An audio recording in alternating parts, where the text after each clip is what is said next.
My name is Chris Casey, I am Marshall Benton. and today we're going to have a conversation.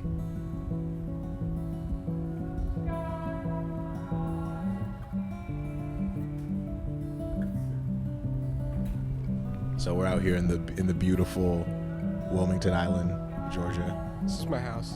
We're at his house, Right by my house. backyard. I might take some B-roll of like panning around and just like, you know.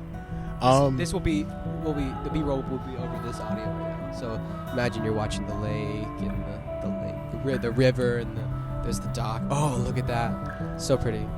Anyways. Yeah. Well, you know, we how about this? I'll start with this. Dude. He just dropped his cap and then I dropped my cap too. We're in sync. Um, We're twinning. It's been a pretty eventful past couple days for the two of us, but you especially.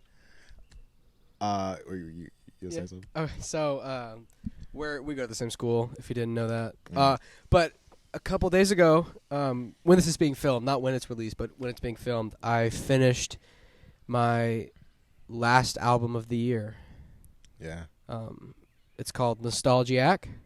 By the time this goes out, it'll probably be out already. But we're just gonna, I think we're just gonna sit and talk about music and ourselves and a little bit about the album. Yeah. Chris is currently being bombarded by some bugs right now. It's not fun. It's the hat, I think. You think it's the hat? I think it's just bright and colorful. I think it's the hat. Well, I really wanted to talk about the album and just like kind of what you've been tapping into, because I feel like compared to now, what you're making now compared to like what you were doing even just a year ago, but like especially like 2 years ago, I feel like you've just kind of stepped up. And I just wanted to ask, just to kick it off, like how have things felt different making music and making content in general from now than how it used to feel? I think when I first started it, I don't know if this is a little background. I started making music because of Christopher Casey right here.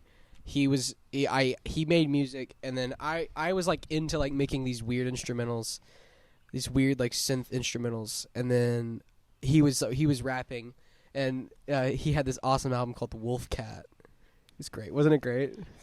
It was the best. It was the best project ever. Anyways, No. we've both progressed.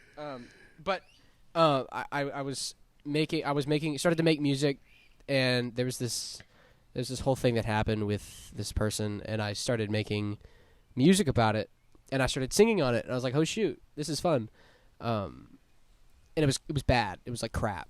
I mean, it's not good. It's on Spotify right now. It's the Untitled EP 21, 2021, and it's like it's not good, but it was fun to make, and it showed promise, I think, because I think my main drawback has been overall lack of knowledge about production and like how things work.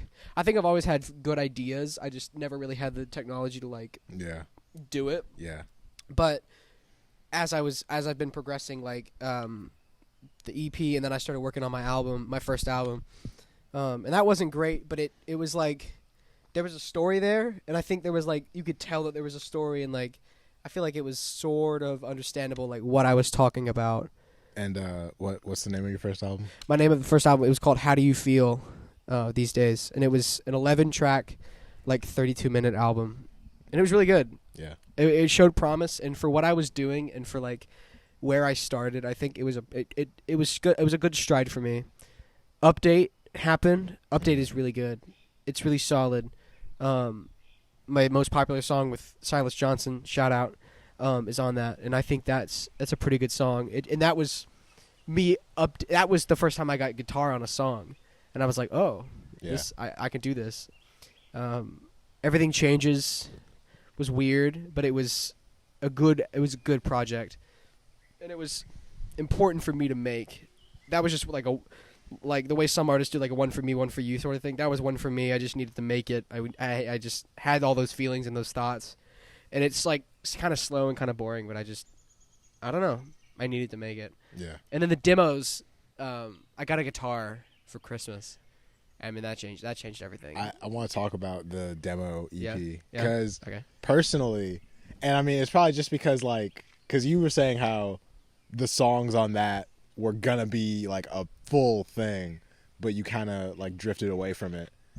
Yeah, I do this thing where when I stop feeling certain feelings, but I write songs about those feelings, I don't want to work on those songs anymore because I feel like it's fake. Like, I don't feel that way anymore. Like, why am I making that? Yeah. Like, that was something that happened with Everything Changes. I mean, not with everything, with Untitled EP, where it's like, I started to just make them just to make them.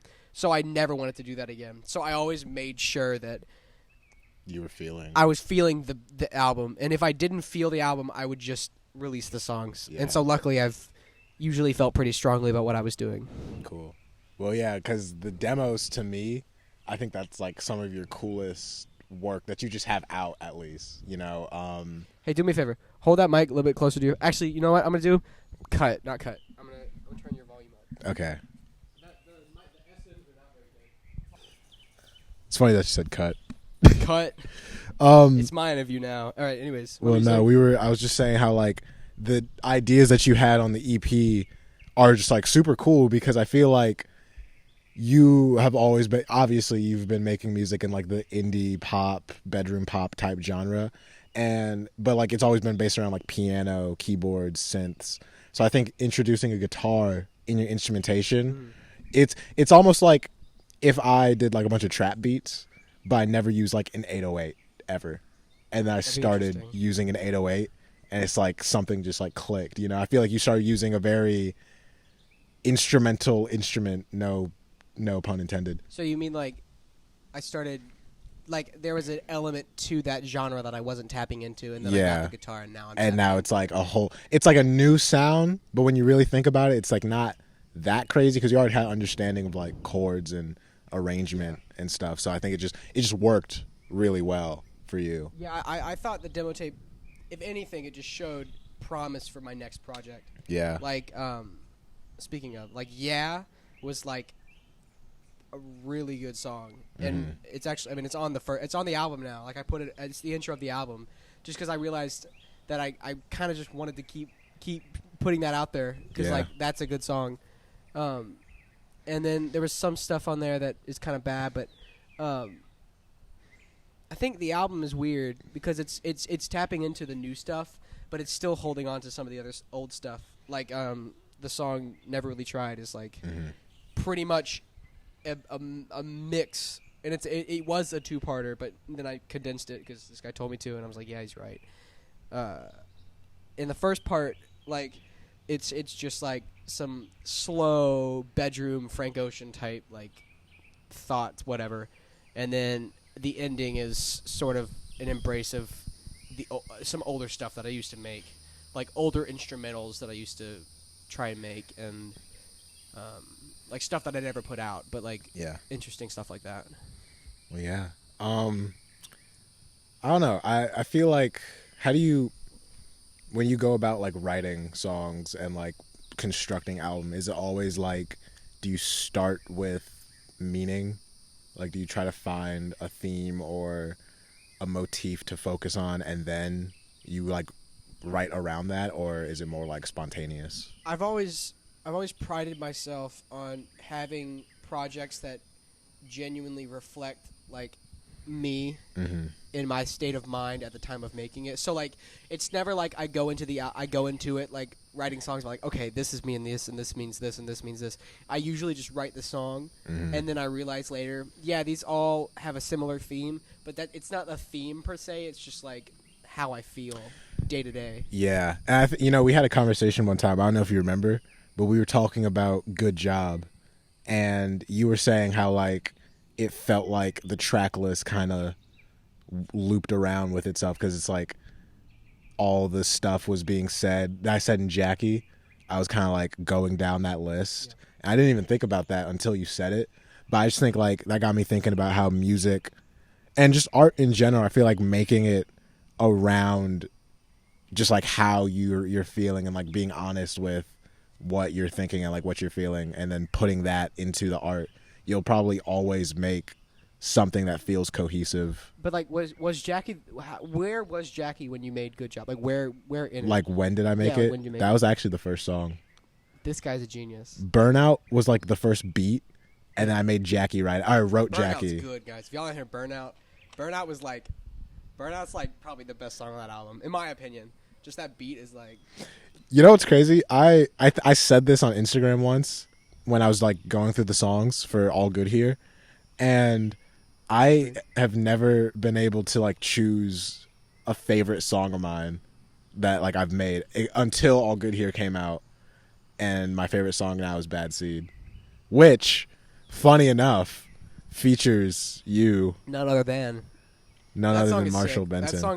That song has so much like good energy, like crazy energy to it. Yeah. And I mean, yeah, I added some of that. I'm just gonna turn my chair in mid talk right here. Like I added some of it, but I think a lot of that energy is just like when that organ comes in. Yeah. Yeah. I always lose it. Like it's towards the end when the beat comes out. Yeah. And the organ comes in right before it like melds into the slow-mo stuff. Yeah. And then because you could hear it and it's like high pitched and then it sort of rings down when it starts to slow down. Mm-hmm. That was awesome. And like this man's words. Bad Seed is nuts. That the second verse that I wrote that first, and it was originally going to be the first verse, but I was like, no, I feel like I get too like personal too fast if I have it first, so I moved it to the second. Yeah, I see that. Also, it's just like you got to save the best for last, you know. Yeah, but yeah, you were like actually the last part of the entire album to be added in because Bad Seed needed the chorus. I didn't have it written. I was like, I don't know what to write for this. So I was like, I'm going to get someone else to like just hop on and do it fully. And it's funny because you were like actually like my second choice, I feel like. Because there's shout out Miles, Echoes Too Far, this guy who makes some pretty good music. He started tapping into more like melodic stuff. I want him to sing on it, but he kind of couldn't come up with anything. So I sent it to you. And I think like you just got it. Like I didn't have to really tell you what to sing about or what to write about. You just kind of got it. We talked about this like a week or two ago about how he had a perception of what the song meant, and then when I came in and did my chorus, I had a different perception of like what he was talking about, and I related it to what I was talking about, and it was like it kind of changed the meaning of the song. Like I perceived his words as something, and what Bad Seed was. Excuse me. And then I came on and I did my chorus based on that perception. Yeah. And I love that about music, how it's like you can take on several different meanings, but like they all kind of mean the same thing, but they're all slightly different in how you take it in. Pause. And it's wow. That took me a second. I had to slip it in there. Never mind. Pause. But yeah, it's just like that's just a cool thing. And there's like here's a question. Do you ever like listen to your old stuff and like you had a meaning for it in your head, but then you listen to it like a couple months later, like a year later, and you're like you find a new meaning that you didn't even intend, but like it still works? Yeah, when I was listening to a song off of Everything Changes, I was listening to Missing You, and I love that song. I originally wrote it about two people that I know and how that it like went south for them, but it wasn't like an angry thing. It was just like well shit, I guess we got to do this, you know, we got to do this, and then they did it, and it was like, oh man. Yeah. And then I just started relating it to like more my life and personal experience, because that's sort of what that whole thing was just like the different parts of my life changing and developing into new things. But I originally wrote that song about that whole situation, but then as I was constructing that project, I was like, you know, this is pretty meaningful to me right now. Yeah. And so I hadn't finished it yet, so I listened to part of it that was about the other thing, and I was like, oh my god, this means so much to me right now. And I finished all of the rest of the lyrics. I wrote the rest of it in that day, and it was that's probably one of my best songs. I really like Missing You. The lyrics are really nice, and I don't know. I care a lot about that song. Do you ever think like you've had a song or a project where it's like you felt like it was too personal to like release? I'm very like I'm like the type of guy that I'm like an open book, and I kind of like talking about my problems because it helps me solve them. Mm-hmm. Like whenever I used to go to therapy. Whenever I like be in the therapist's office, I would just like talk about my problems, and like as I'm talking about them, I'm like, and you know, it'd be good if I did this and this and this, and I could fix it with this, and he'd be like, yeah. And I'd be like, oh shoot, I could just solve my problems by just openly saying them. And so when I write about it, like write about what's bugging me or whatever, I can usually not fix it, but like it helps me mend. I think if I feel bad. I feel that because like with All Good Here, I'm kind of going through like a writer's block right now, or like a creativity block in general, and I feel like that kind of happened because the stuff that I was writing about in All Good Here has been like stuff I've been feeling for a long time. And I think like making those songs and then releasing them, like the fact that like now it's out and it's like I can see it and listen to it on like Spotify or whatever, I think that was like a really good pressure point that got hit. So it's like I feel like I've overcome something or like fully realized something, and like I was using that energy probably whether I probably didn't even realize it, like using that energy to like make the music that I've been making over the past like year. And so now I think that's out. It's like I'm kind of like absolved from it, you know? Yeah, the thing they don't tell you people about us making music and like releasing it is the catharsis. It's like, at least for me, I don't know about you, but like it's insane. It's like an insane feeling. Like when you press that button and then it's out like the next week or whatever, and people are listening to it, and you can like go on like the World Wide Web and like look it up. Are we really? That's what www means, bro. You could just said the internet. The World Wide Web. The World Wide Web.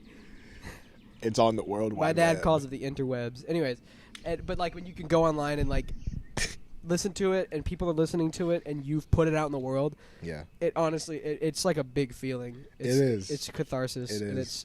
And it's like one of the best parts about what we do is just like being able to like press that done button and like press that submit.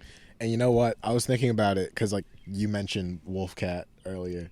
Oof. And I was thinking about that, and I was just like, man, even though it's like not on streaming and like it's gone, I'm still glad that like I released it and then had it out for like a year and then took it down, because I don't know, I feel like if I didn't do that for some reason, I wouldn't have grown, and like my taste, not my taste, but like what I make wouldn't have been what it is, because like releasing it and having it out and being like, oh, because when I put it out, obviously I liked it and I thought it was good, and I was like, yeah, this is like tight, I'm on to the next thing. I started working on the next thing like immediately, and then taking it down was like, oh, maybe not, maybe it's not like a good representation. But I still think just going through that process of making it, putting it out, it's a good habit to build for music, because it's like you feel more comfortable and confident with what you're making. But also I do think like releasing it is like a part of the process where it's like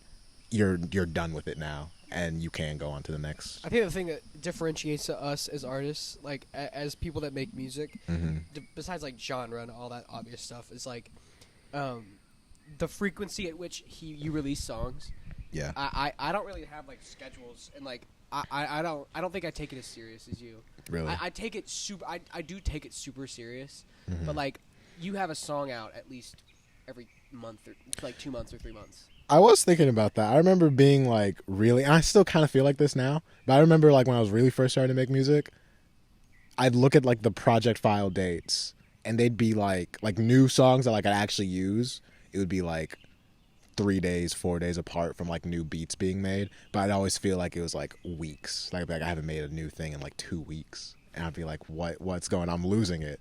But like I don't know. I just feel like I don't know what that is. It's just like a perception of time. I feel like making music has changed how I go about time and all that. Yeah, but you're just like you're super quick to like. I think it's because like you just have like a different process than I do, because I have to like. Yeah. I have to like, set everything up and like do all this like organic like guitar stuff, and like I'm like learning how to play the guitar and like learning all this stuff. And you're delving more into like sampling and like beat making and like synths and MIDI and all that stuff. And I'm sort of shifting away from that and moving into a lot more or like organic style music. Yeah. And so it's taking longer. Yeah. I can see that. I used to be able to make beats and songs in like afternoon, couple hours, easy. And I'm like done. But now I have to like, okay, I got to practice this. Yeah. Okay, I got to like practice this lick that I'm trying to do. Or, like Dude. this chord.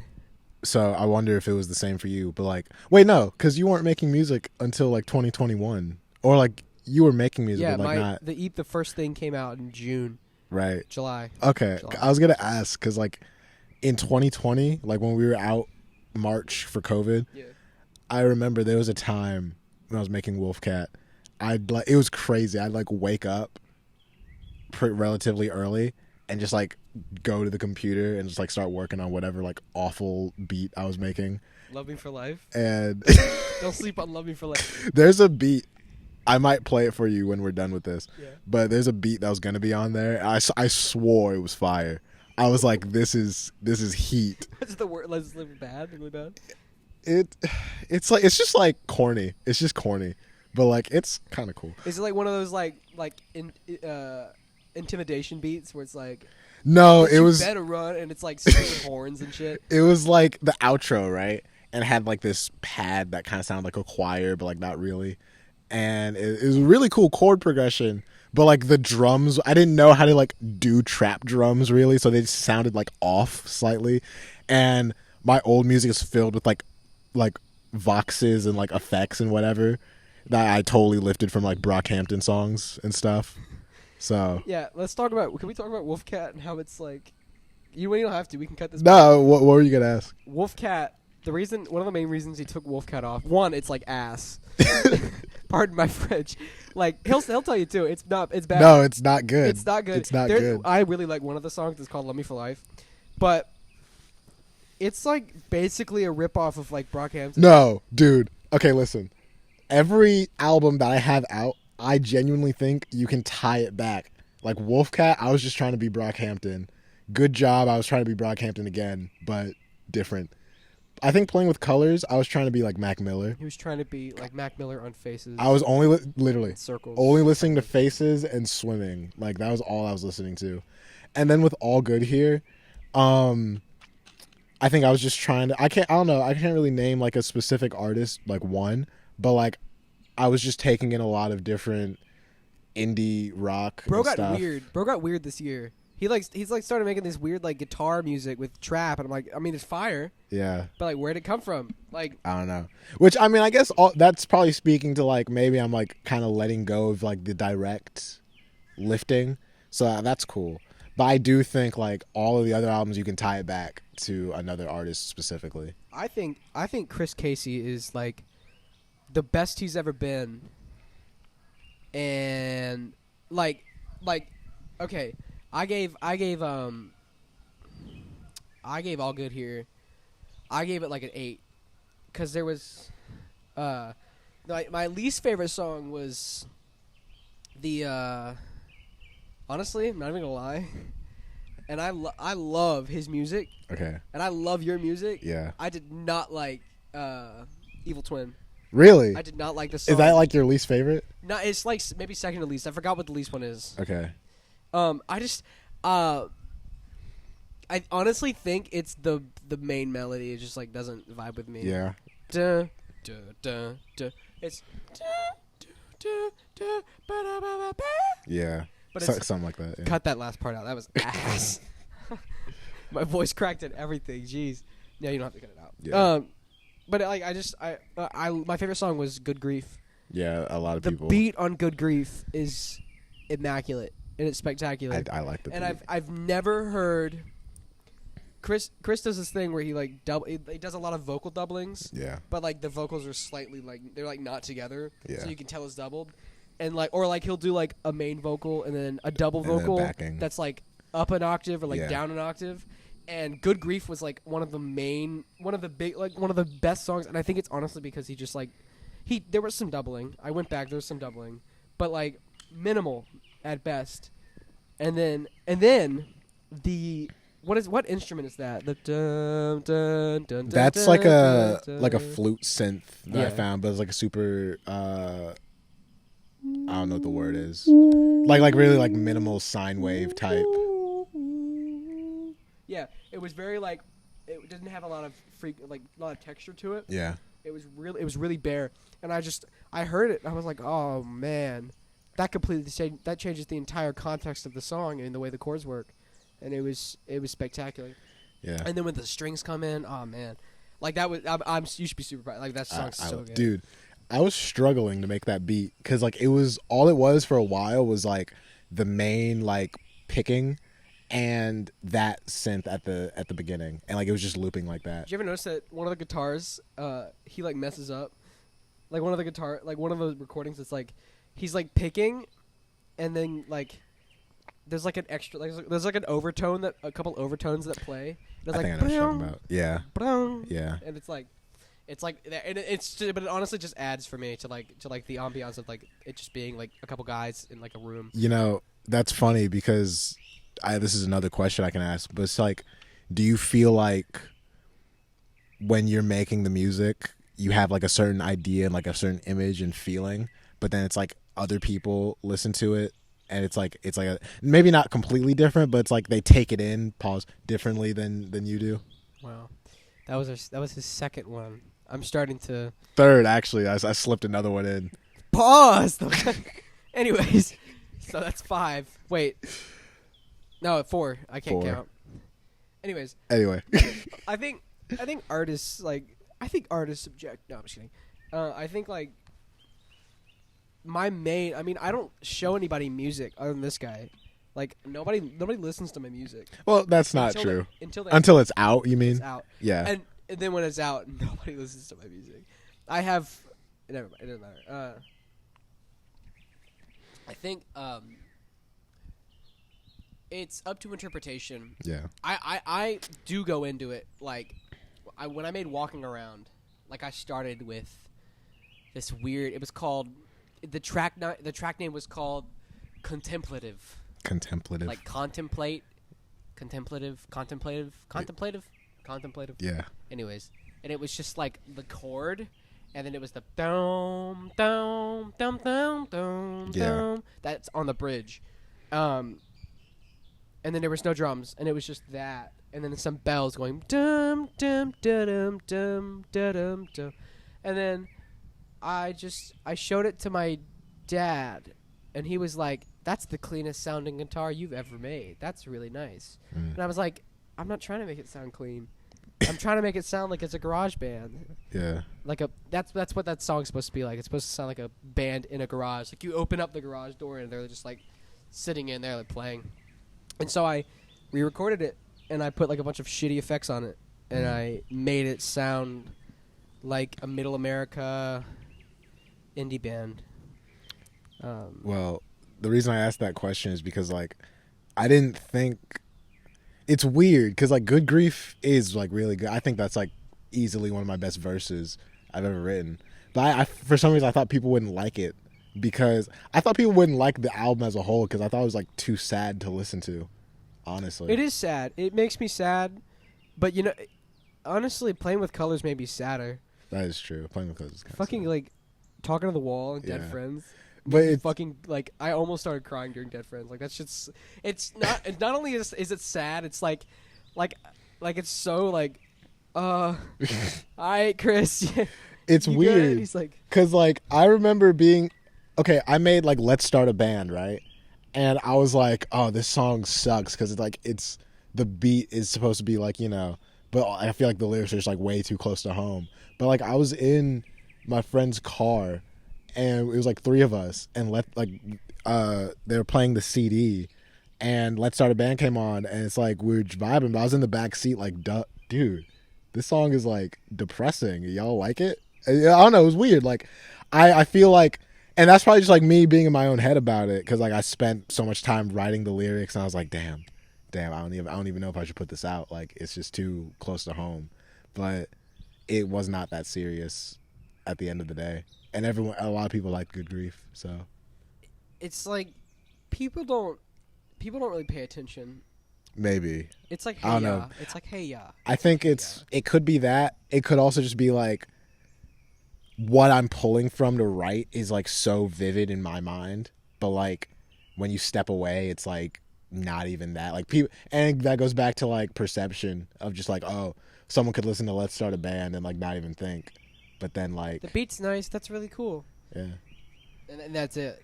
But they don't really think about it. And it's like, you. I think when we write in our heads, we create a picture. mm-hmm. But I think to other people, it's like a puzzle, and it's up to them if they want to put it together and figure it out and figure out what we're saying. But most of the time, they're just gonna like look at the box and be like, "Yeah, it could look pretty. Like it could like it's nice. It's nice to look at." But like it's okay. But that's okay. Like it's just how people are. Maybe People are just lazy. I'm lazy. I'm a little lazy. Yeah. Anyways, I have a question for you though. Yeah. It's sort of a question about you asked me earlier, but like, but I'm switching it. Where do you think you're headed next? Like just Sonically. I have no clue. So going off of like the kind of rock influence of All Good Here, I like literally my favorite songs on that album are like Bad Seed. I like Rotten Fruit a lot. Good Grief. Like Teen Glam, that sort of sound. I love that. But I don't exactly know. I've been listening to a lot of like King Cruel lately, and I love his like slow bluesy. That guy's name is Marshall. His name is Archie Marshall, Archie Marshall. actually. He's a ginger. But I don't know. It's like I haven't decided yet. I don't think it hasn't really struck me yet. Mm-hmm. That happens. Yeah. And then one day you'll be like listening to a song and be like, I bet I could do that. And then you go home and you try it out and it's like, oh shit. Yeah. We are in a new era. I have like a Taylor beat Swift. on my computer where it's like all it is just like a loop of this guitar, you know, and then like the drums. And it sounds nice. It sounds pretty cool. But like I don't know, it doesn't I feel like it's not big enough to be like its own thing. I don't even know what like I'd write to it. So it's hard to say. I feel like I'd love to launch pad off of what I've done with All Good Here, but I think it just hasn't happened yet. I think it'd be interesting because I mean, it's like rock trap. Like All Good Here is like rock trap. I think it'd be interesting to see. That bottle's done. Yeah. It'd be interesting to see what you would do with classical music. Classical music. I've always thought about it. Like, I really want to get to. You should also get into sampling. I think you should. Yeah. I think you would benefit well from like learning to sample. Mm-hmm. Like I tried to sample a couple times and make like sampling beats, and I did all right. I sent one to Chris. He didn't like it, but Which one was that? It was like the one that Eli's grandpa. Oh, I remember that. I like that one. It What? was nice. I was just like, you could write on it if you want. I like that He was one. like, I'm alright. I was like, okay. That was also like last year, so Yeah, I don't really remember. I'm so much but better now. I made this like it's like sleepy time beats. It's like you listen to it and you're like, oh, that's so nice, and then you fall asleep. You should do that. Yeah.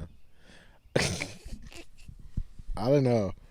It's like, because I feel like I feel like what I'm listening to right now is kind of like, not undefined, but like, I'm not really like obsessed with anything like I've used to. Everything that's like around my music, that like other than the actual music, like what I listen to and how I do whatever, it's like different now, you know, because like Playing with Colors, like I was saying, I was like only listening to Mac Miller stuff.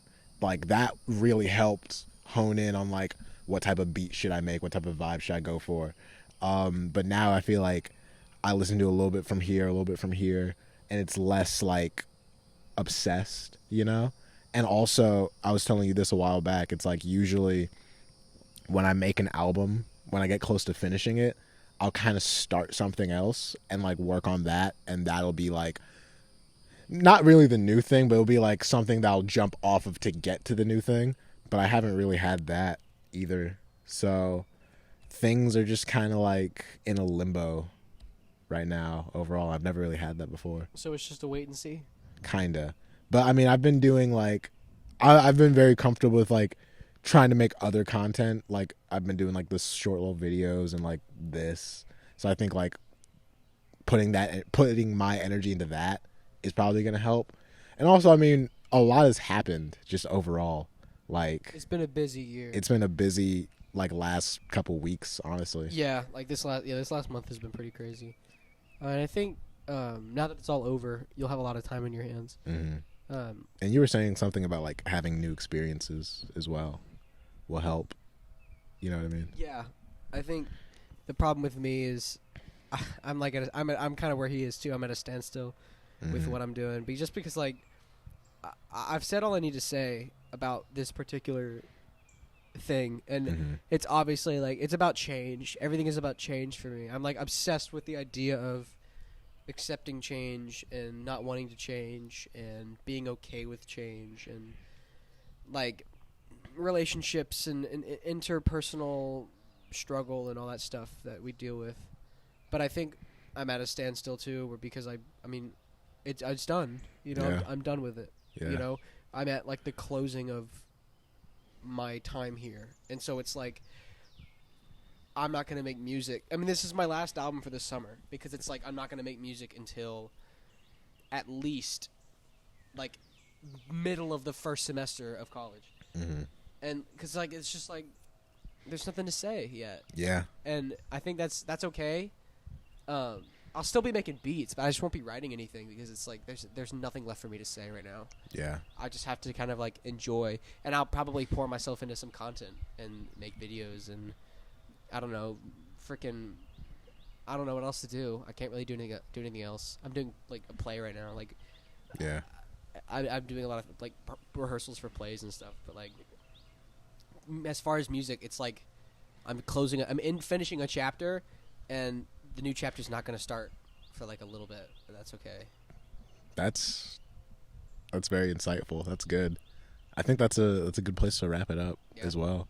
All right. Well, it's been Chris Casey and what's your name again? My name's Marshall Benton. Marshall Benton, and this has been our conversation. Hope you have a good one.